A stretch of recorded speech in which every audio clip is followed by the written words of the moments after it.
Welcome back to my channel. I did my makeup today. I also did my hair today because it's kind of a lot and it literally looked like a tornado happened on my head, so we're just gonna ignore that. I am super excited to be doing my second video and I really appreciate everybody watching my last video. Today I'm going to be talking about Taunton State Hospital, which was in Taunton, Massachusetts. Some people said that it was opened, some people said that it was built in 1854. I'm just gonna go with opened in 1854 just because that was the most common thing I'd found.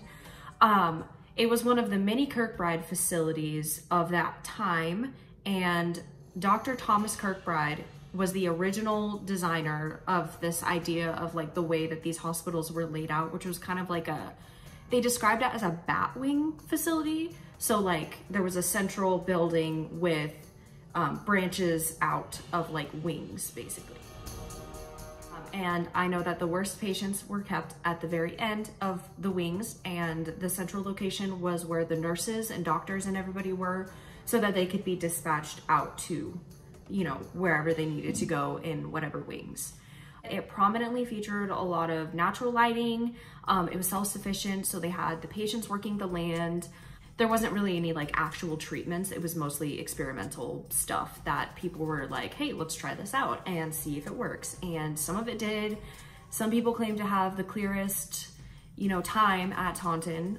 There were people who were thinking that it was fantastic and they just loved it.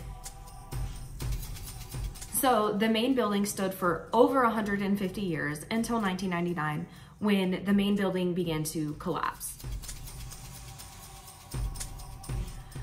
That central building was a hotspot for paranormal investigators, and people would go in there and they would bring recorders, stuff like that. Unfortunately, in 2006, a fire broke out and destroyed what was left of it.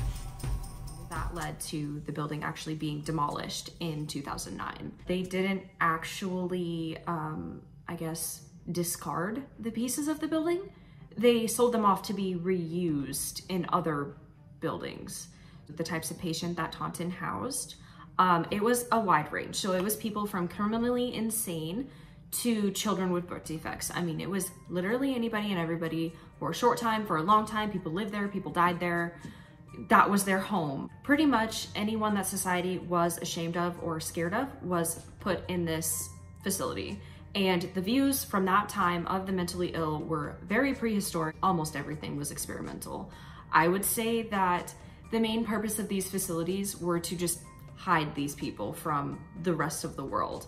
Families were embarrassed of people with whatever ailment that they may have, and so they would just dump them in these facilities. In the 1870s, they were submerging people in water and subjecting them to freezing temperatures to shock them out of their ailments. And then obviously there's the frontal lobotomies that were extremely popular in the first half of the 20th century. And of course, the other type of treatment that was super popular in the 20th century, which was electroshock. There were several notable patients at this facility, actually. One of them being Jane Taunton, who experimented on her patients at Cambridge Hospital, where she worked. It would kill them with drugs. They specifically mentioned morphine and atropine. She would kill them and then proceed to act out necrophilia with their dead bodies. And when she was done, she would try to resuscitate them. She claimed to have killed 31 people and actually resuscitated only very few, if any. Lizzie Borden, who also spent time at the hospital and was accused of murdering her family and was eventually acquitted. It's said that she spent several days at Taunton following her arrest, and there was some sort of rumor or like report saying that she was found to be mentally she was declared to be insane, but there's no actual like record or anything of that, and it was never brought up in her trial. So I'm not sure if that was true. Getting into the types of people that worked there, they were some creepy individuals, that's for freaking sure. There was the usual reports of neglect and abuse, obviously. Basically, little to no attention was paid to these reports of neglect and abuse from locals, and obviously these are just rumors. However, the rumors became a lot more serious. Frightening rumors of a satanic cult operating out of the hospital with satanic rituals happening in the basement involving the doctors and nurses started circulating. It said that the staff would lead patients down to the basement and that they would never return. The young psychiatrist fled the facility with stories of what he called executions happening in the basement. And these were actually not executions, they were satanic sacrifices. Staff at this facility was said to be into occult practices after these rumors started going around, started claiming that they were getting uneasy feelings when they were in or near the basement. Most of the employees actually would risk punishment to avoid going into the basement, as this was where the presence and uneasy feelings were most strongly felt. Another common sighting of ghosts were those that wandered the hospital's grounds. These were mostly said to be just like a mist or like a shadow that people had seen. They were kind of just like residual. Some believe that the positive energy from some of the formative treatments does actually still reside in the hospital, but under all of that, there is an extremely dark underbelly. A lot of reports say that there is a shadow man or shadow people that live in the basement, and they can be seen on the walls. And this shadow man that everyone had been talking about was claimed to actually move through the hospital. It is believed that he could very well have been summoned by the occult practices, and it's not a human entity.